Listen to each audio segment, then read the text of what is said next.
Hey, I am Lexi, and this is what you should know.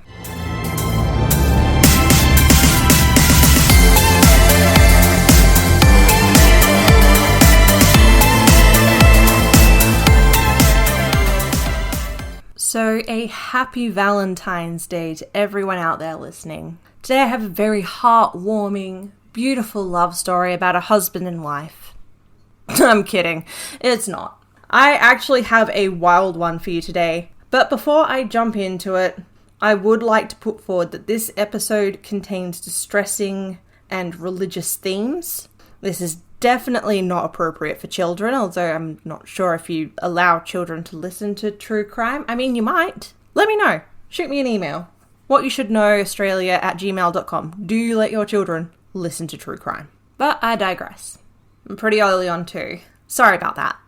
This is what you should know about the Exorcism of Joan Vollmer. On the 10th of January 1993, Ralph and Joan Vollmer returned to their home in Antwerp, Victoria, from a week-long interstate religious convention in Adelaide, South Australia. Ralph was a devout born-again Christian and had been one for the last 3 years. His wife Joan attended church regularly, but wasn't exactly a hardcore Christian like her husband, but had agreed to attend the convention with her husband as a show of love and support. In the days after returning home, Joan started to behave strangely. She had difficulty focusing on tasks, would change her outfit multiple times a day, and would be restless and struggle to sleep. According to Ralph, as time passed, Joan would start acting erratically, making strange noises and adopting strange personas. Two that stood out was a sheep shearer, and the other was a prostitute who had gone about the services she would provide along with prices. This wasn't the first time Ralph had seen Joan act this way, as 2 years earlier, in 1991, Joan was hospitalized for mental illness. She seemed to recover quickly at the time and was released to go home with a script for her medication. However, whether she was continuing to take her medication has never been proven. Understandably, Ralph became concerned as she seemed to be slipping back into her condition, and things would seem to escalate at night. On the evening of January 22nd, Ralph returned home to find his wife in the paddocks waving her arms as she danced. It was at this time he prayed to God for strength and answers. And the answers that he found, and I say that in air bunnies, because that is some real mental gymnastics in my personal opinion, is that his wife was possessed. Joan was diagnosed with schizophrenia, which is what caused her strange behaviour. There is no known cure for this condition. However, with modern medicine, it can be managed. But let's gain a better understanding on this condition before we dive too deep. Given the time to adjust to therapies and medications for schizophrenia, it does become manageable. After 10 years, 50% of people with schizophrenia either recover or are improved to the point that they can work and live their own life. 25% of people are better but need help from a strong support network to get by. And 15%, which is quite small, are not better. In these instances, they require hospitalization. The numbers tend to be similar moving forward from the 10-year mark, with a suicide rate as small as 5%. What makes this difficult is the time between when symptoms begin and full psychosis starts.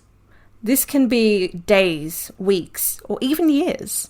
The length of the average time between the start of psychosis and the first treatment is 6 to 7 years. Think about that, 6 to 7 years. That is a long time. If you consider that even from a child's age, from birth to the age of 6 or 7, they're suddenly in school. They can talk, they can bathroom by themselves. There's a lot that happens in that time frame. What can really impact how well someone diagnosed with schizophrenia is their support system. Loving or being there for someone who has this condition is not an easy feat. They need to be treated with love, patience, and respect as they adjust into their new reality. Part of this comes from understanding what the symptoms are, and those that I've found through the Mayo Clinic are delusions. So these are false beliefs that are not based in reality. For example, you could believe that you're being harmed or harassed. that certain gestures and comments are directed at you or a major catastrophe is about to occur. I honestly can't even begin to imagine how terrifying this would feel. But this can also present as the delusion of grandeur, that you have the exceptional ability or fame. Another person is in love with you.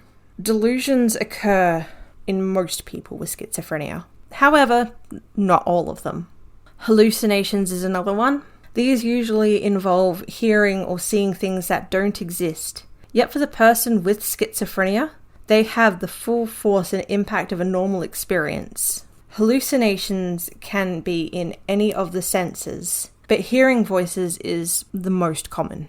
Disorganized thinking or speech is another, so effective communication can be impaired, and answers to questions may be partially or completely unrelated. Rarely, speech can include putting together meaningless words that can't be understood, sometimes known as word salad. There is also extremely disorganized or abnormal motor behavior. These may show in a number of ways, from childlike silliness to unpredictable agitation. Behavior isn't focused on a goal, so it's hard to do tasks. Behavior can also include resistance to instructions, inappropriate or bizarre posture, a complete lack of response, or useless and excessive movement. And then there is negative symptoms. This refers to reduced or lack of ability to function normally. For example, the person may neglect personal hygiene or appear to lack emotion. So they don't make eye contact, their facial expressions or their speech is monotone. Also, the person may lose interest in everyday activities and socially withdraw, or they have the lack of ability to experience any form of pleasure. With all of this in mind, it is easy to have at least a baseline understanding of what Joan was going through. And that, to say the least, Ralph had failed her as a husband and a carer, and took the worst route possible to try to correct her condition. What makes me so angry about this is that Ralph came forward in 2013 to blame the hospital for his wife's death, saying, "The biggest mistake was made by the hospital in Ballarat because they released her when she wasn't ready to be released." Because, the biggest mistake wasn't performing a backyard job exorcism that resulted in the death of his wife.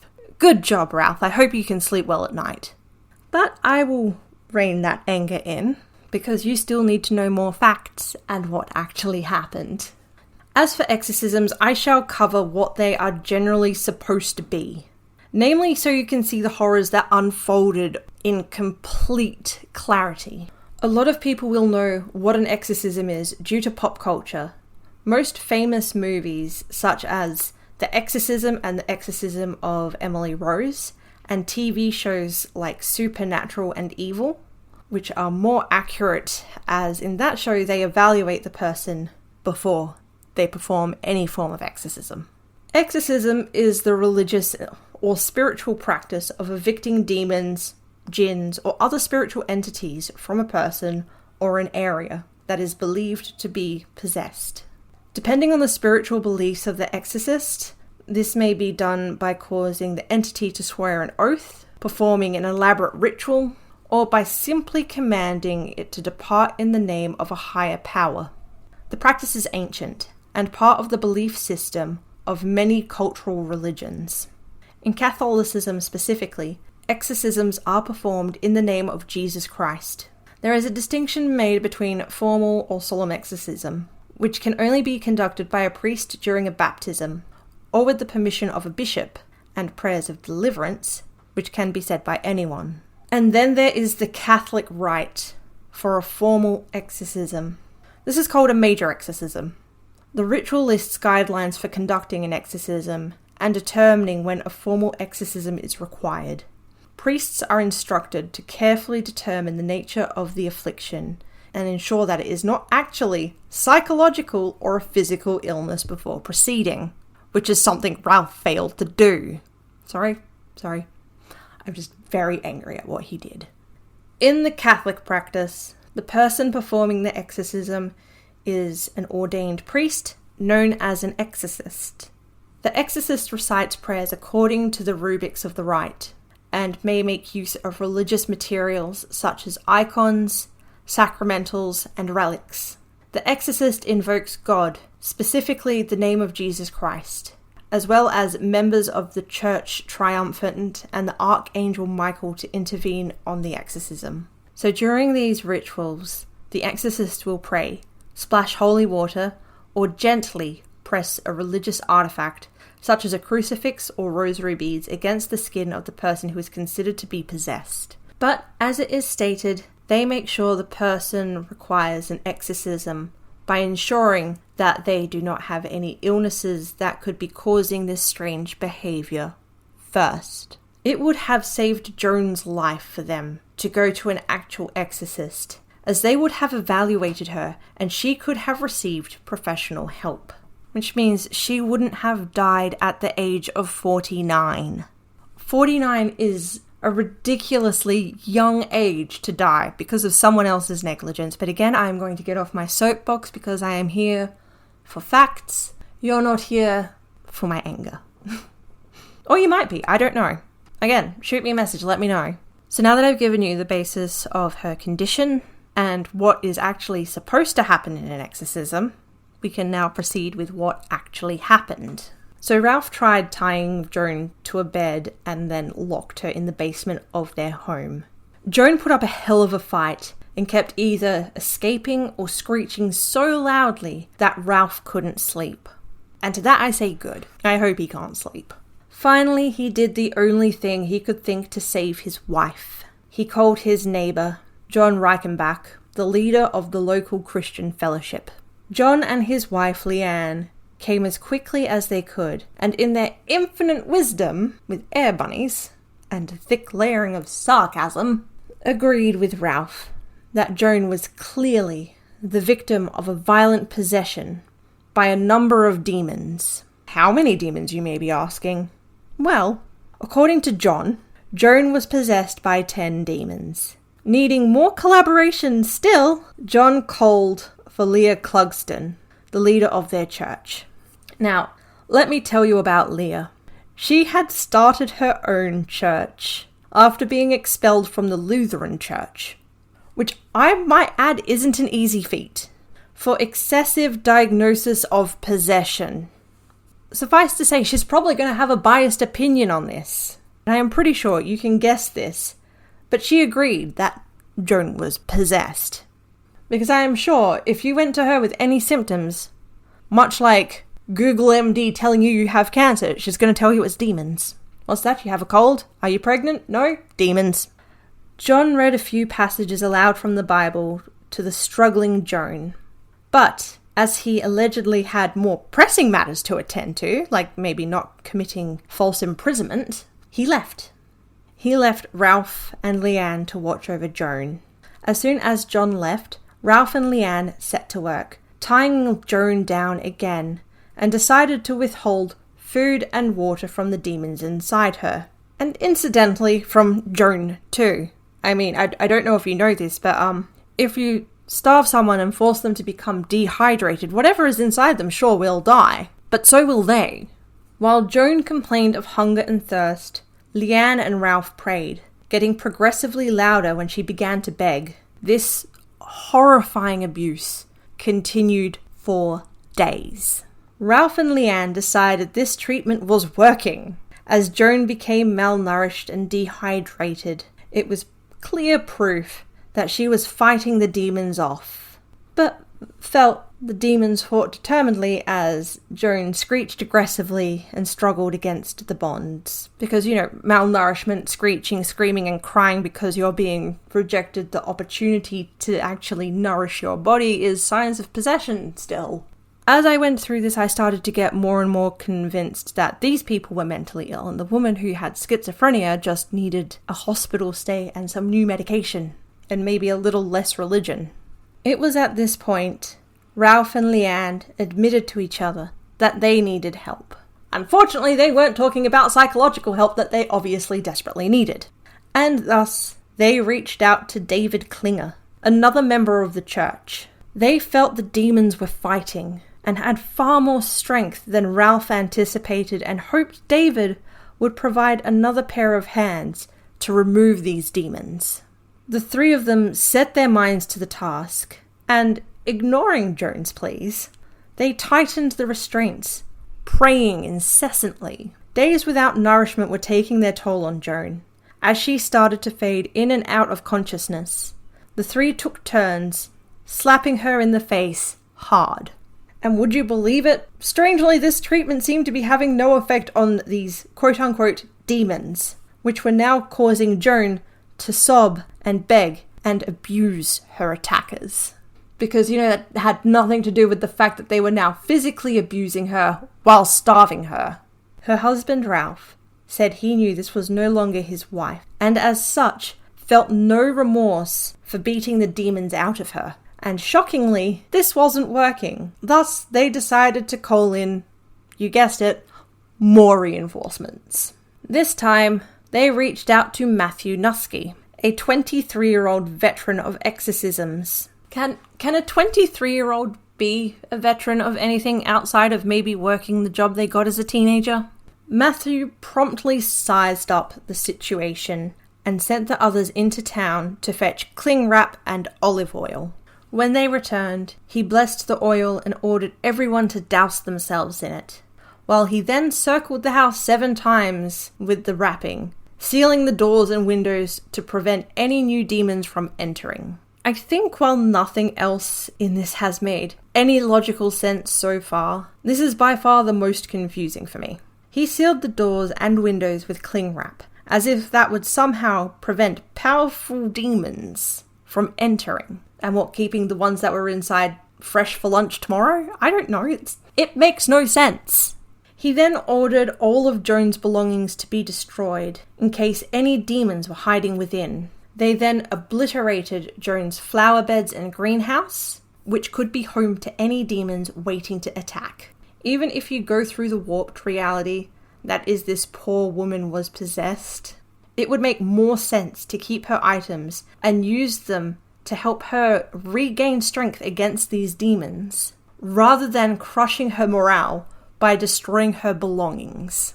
In the early hours of January 30, Matthew decided a new tactic must take place, as nothing had seemed to be working. He positioned himself directly in front of Joan's face, abusing the demons, and slapping Joan's head with the full force of his hand, demanding the demons identify themselves. With no response from Joan, Matthew informed the spectators that he had identified Legion, the master of outrage, and a mother and daughter named Princess Joan and Princess Baby Joan. According to this absolute psycho, it was essential to beat these demons from the hostage. I can't even with this guy. Oh my god. It was now that Joan Vollmer was tied to a chair against the fireplace and her feet to wooden stocks. She was then thrashed and beaten, the alleged devils wailing and begging for mercy. She was kicked, pummeled, her head was slammed repeatedly into cupboards and walls. The demons were certainly clever, trying everything from fighting aggressively to weeping and sobbing in an attempt to appeal to the Christians' sympathies. Sometimes, Princess Baby Joan would attempt to convince them in a frightened baby voice that would melt a heart of ice. But feeling that they were wise to the ways of the devil, they did not stop. Matthew spat in her face and crashed his fist into her ear. That would have burst an eardrum, just saying. The damage they are doing. As Joan fought, begging for her life, Ralph was suddenly confronted with the realism of the violence and was forced to leave the room. He had that brief moment where he realized what was happening to his wife, the trauma they were inflicting on the body of the woman that he claimed to love. But that didn't last long at all. While his wife screamed and howled in the next room, Ralph sought the Lord for guidance.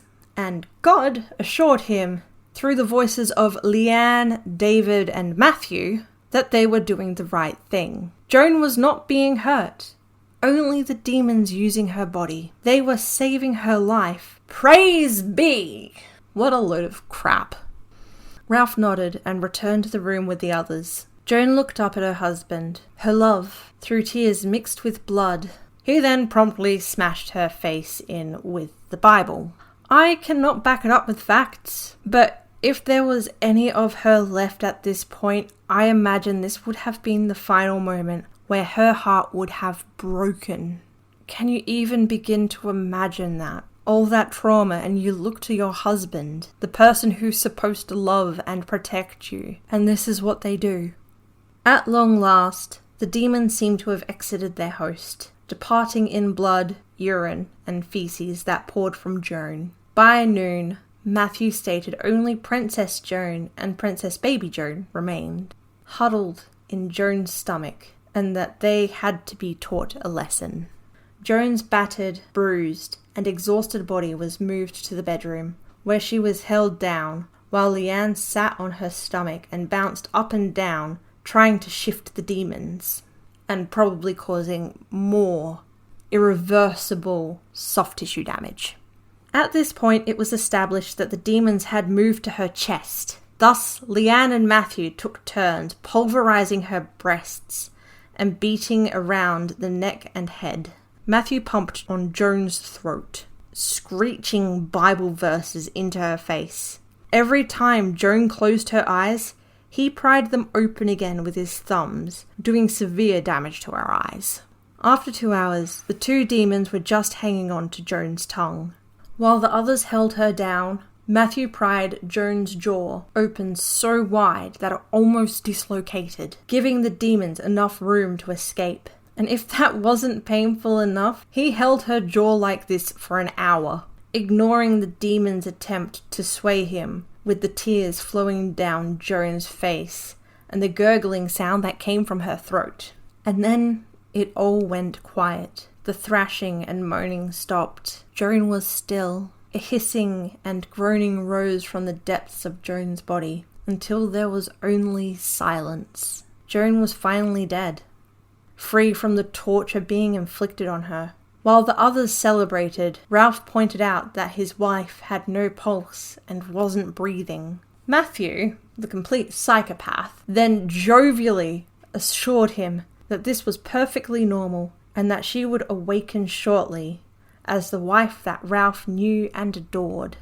And then he promptly left the farm, all smiles, assuring that if they prayed, Joan would arise by morning. I feel it's safe to say that he probably promptly left because he realized he just participated in outright murder. And the fact is, if they hadn't listened to Matthew, if they had even just decided to stop, when he then declared that it was Princess Joan and Princess Baby Joan existing in her stomach, she could have survived. She could have gotten medical attention. But they kept going, and this poor woman, she was tortured for over a week. After a whole night of praying, to no avail, Ralph sent for the Baptist minister, Roger Atsey. When Roger arrived, he found Ralph, Leanne, and David eating lunch while the body of Joan Vollmer lay decomposing on the kitchen table, bodily fluids seeping into the floor. Roger somehow managed to remain composed, containing the pure horror he felt, and carefully suggested that they contact the police. When the authorities arrived, they found the trio praying while Joan's body continued to rot in the 40+ degrees summer heat. For those who use Fahrenheit, that is over 104 degrees. Ralph informed them that they were about to witness a miracle and that Joan was about to wake up any minute now. With how delusional Ralph had become, I'm honestly surprised he didn't try to wake her with true love's kiss. 3 days later, at Joan's funeral, Ralph still grinned around at everyone, wondering why they looked so sad. Ralph was quite chipper as he told journalists, "God has made a solemn promise that she will rise on the day of the funeral, and he wants us to witness it." But he also made the solemn promise through Matthew that if they prayed, she would rise before morning, and she was still dead. It was not until the dirt was tossed onto the coffin, and Joan had still not risen, that the realization hit Ralph as he crumpled to the ground, crying, angry, and confused. Unfortunately, I don't have a satisfying end for this. I really don't, and I'm really sorry, because I know that this has been a very distressing episode to listen to. namely because it was distressing to research and to record. After a lengthy trial, all 4 were found guilty of manslaughter. How it was only manslaughter is beyond me. At no point was there an actual exorcist there to perform the ritual. You had a pig farmer, a regular churchgoer, and then 2 people obsessed with possession to the point where one of them was kicked out of a pretty chill church congregation. But they were deemed good Christian folk, determined to destroy an evil which lurked in a loved member of their society. I won't lie, this angers me, because they received a level of clemency people of other religions would not be granted at all. People have been persecuted, titled terrorists or as evil for their religious views, but because they're Christians trying to do God's work, no one actually served any prison time. And once everything's settled, Ralph remarried and moved to Queensland to live in wedded bliss with his new wife, who I am genuinely concerned for. And that is all I have for this episode today. I hope Joan, wherever she may be on the other side, is resting peacefully. If you are feeling as though you are facing any form of abuse, any at all, if you feel safe enough to, or if you can get away to do so, please reach out. Don't remain silent. There are people out there who love you and want to help. In the show notes, I have listed the numbers for Beyond Blue, 1-800-RESPECT, Lifeline, and Men's Line Australia. I have posted pictures of Joan, who was truly a beautiful woman, as well as her assailants on Instagram. Please don't be shy. Swing by, say hello. You can find me at What You Should Know Australia. If you do have any case recommendations, or you just even want to reach out to let me know how you are feeling about these cases, you can do so by email. My email is whatyoushouldknowaustralia@gmail.com. But until next Monday, please stay hydrated and stay safe. Bye.